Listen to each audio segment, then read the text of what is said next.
Hey fragrance friends and lovers, welcome back. It's Benjamin here at the Centaur Fragrance Channel talking about another beautiful fragrance. Today we got Bois de Jour from the house of Tom Ford. I'm sure I said that wrong, but tell me how to say it down below. Anyways, this is a beautiful modern fougere fragrance. That's what we got on our hands today. Yes, this is very modern and a contemporary kind of take on this DNA. And it's done beautifully. It's done masterfully. And there was a lot of hype around this fragrance. There was a lot of love behind this one for a good reason. And the bottle's quite stunning. And they put it in the more affordable line. We'll talk about that at the end of the review here later today. But this is certainly a great fragrance worth checking out.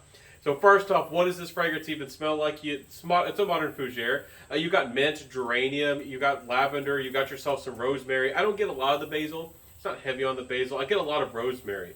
And I love rosemary. It's fresh, it's kind of crisp. The basil is more of a heavier, oilier, some people might feel more masculine. I don't get a lot of the basil. There is lavender here, more of a fresh, transparent, a little bit more white instead of purple to my nose, and a little bit sweet. There is a tiny hint of something sweet in the background. I love the addition of mint. Let me actually spray this one. Remind myself of it. Yes, it does have a nice fresh mint, especially off the top, which really welcomes you into the fragrance and the transition. Really, really nice here. It's just beautiful. There is a little bit of my nose amber. Not really sure if that's listed as a note, but like a clean white amber in the dry down, and patchouli is listed. So that's definitely giving it a little bit of a fancy backbone, some body, and Tom Ford knows how to do patchouli so well. And again, so many people don't seem to recognize or talk about that even with their dark fragrances, they have a signature dark, gritty, almost like gravelly type of patchouli. And with their fresher fragrances, even with a fragrance like this that does not have that gritty dark patchouli, it's more of a fresher, classier yellow patchouli, they're still able to do it masterfully. So Tom Ford, pretty much a master of modern patchouli in their own right, in their own way, and they got it going on here.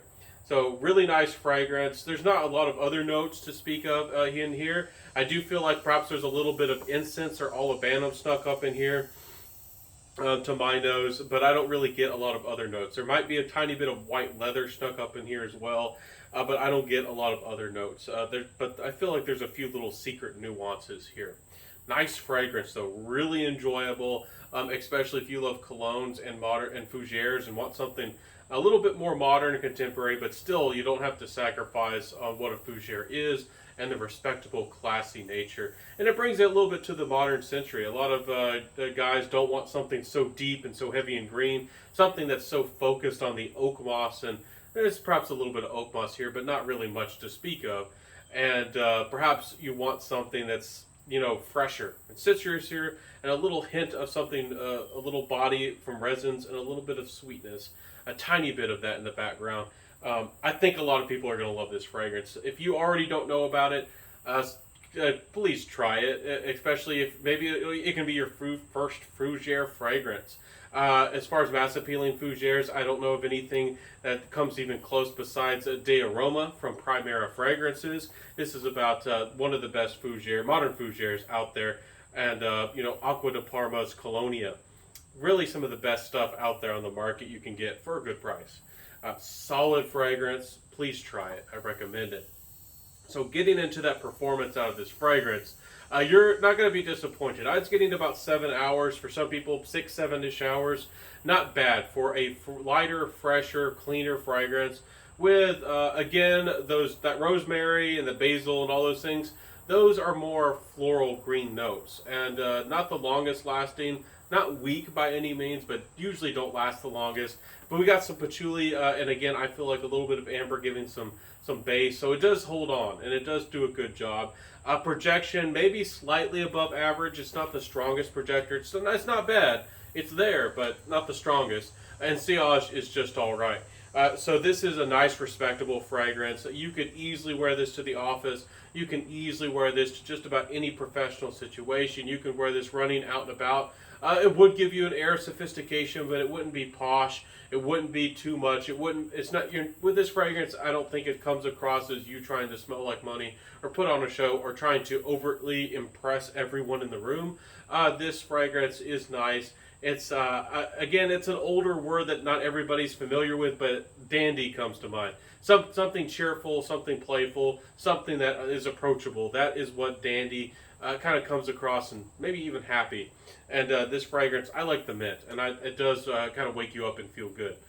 So great fragrance. Compliment factor wise, this has been.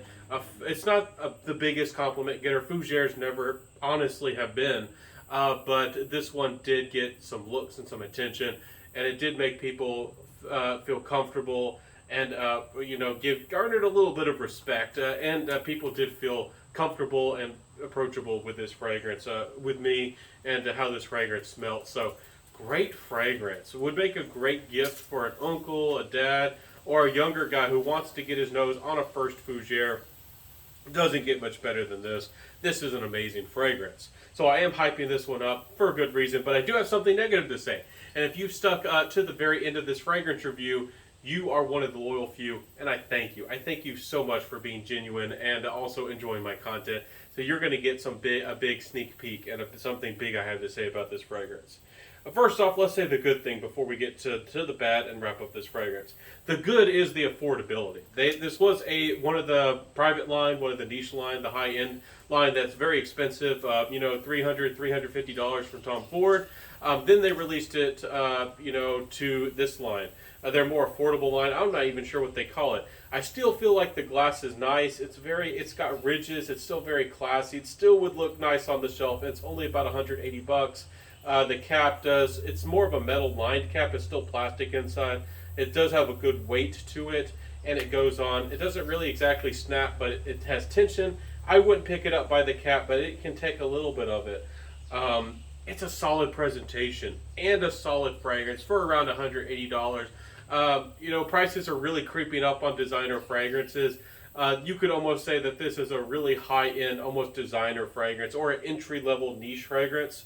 And I think that's great. For $180, if you could find it a little bit on sale, if you were lucky enough to get it for $150 or so, solid deal, solid fragrance. Absolutely, value is in the bottle. But the negative thing I do have to say about this fragrance, about the only possibly negative thing I could say, is that this is not a terribly original fragrance to my nose. There's a lot doing good here. I think that they've brought this fragrance to a modern, contemporary, wearable, a fusion of the Fougere and the cologne feel and that DNA. They've done it really, really well. But I do feel when I smelled this fragrance, it was really almost instantly, and some people out there are going to think I'm crazy, but instantly this fragrance reminded me of two of the best classic fragrances, the best timeless fragrances out there.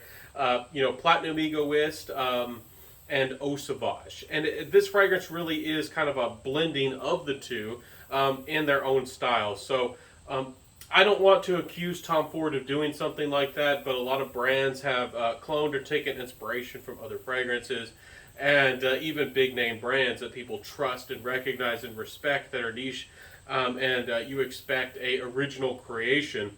I just don't feel like this is a terribly original fragrance. I feel like bits and pieces of DNAs have been taken from other brands and creations, and but that doesn't really, to me, really take away too much from this fragrance. This is a utilitarian fragrance. This is something that's meant to be worn and enjoyed, in my opinion, not for the art. I mean, don't get me wrong, fragrance is art and can be art, but this is something you just wear to the office and go out and about and enjoy. And it's a fun fragrance, and it's enjoyable, and it works. To me, this is not a $300, $250, maybe $300 fragrance that really is a masterpiece in its creation.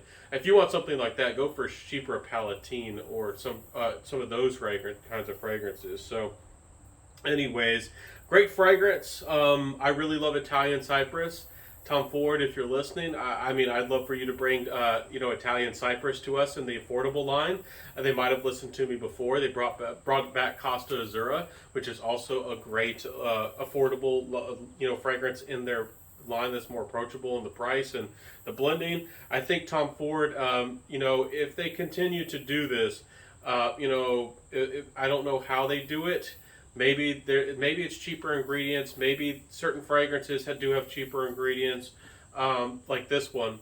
Maybe there's a hint of jasmine or something, but there's not anything in this fragrance that's overtly really expensive, ingredient-wise in this fragrance. So I can see why they can bring the price down. I do like that. Maybe, they can test with a private line, more interesting, complex, expensive lines, almost like a crowd fund. And if it's popular enough, maybe they can lower the price and try to sell it more to the masses.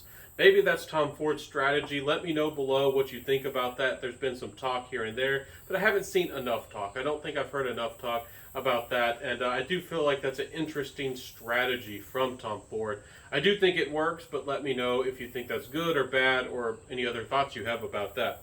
Anyways, Tom Ford's Bois de Jour, certainly a fragrance that's gonna really, I think, make big waves in the fragcom. It's one of the best out there. There's not a lot of other fragrances in this style that are still being produced today. Not a lot of them. And it's certainly worth looking at, certainly worth trying. Has this fragrance, again, has it been done before? Yeah, there's fragrances that have done this similar. Like at the Estee Lauder fragrance I talked about, the Estee Lauder Eau de Cologne, I believe it is. I did a review of that one. And that one's more affordable than this. And you can still find Pour Monsieur out there. And some fragrances like that are absolutely fantastic and considered classics in their own right. But if you want something that's a little bit more easy to find and something that you could probably find at your high-end boutique, and Tom Ford, it won't disappoint you. Bois de Jour, great fragrance. So let me know again in the comment sections what you think about this fragrance and all those things. Fantastic fragrance. Let me know what you think. I'll see you soon, everybody. Hope that you enjoyed my review, and if you did, you know what to do. Like, comment, subscribe, all that good stuff. And again, please come back if you love fragrances. I upload Monday, Wednesdays, and Fridays. So I'll see you soon, my friends. Have a beautiful day. Smell amazing. Wear what you love. And Tom Ford, they did a pretty darn good job on this one. I'll see you soon.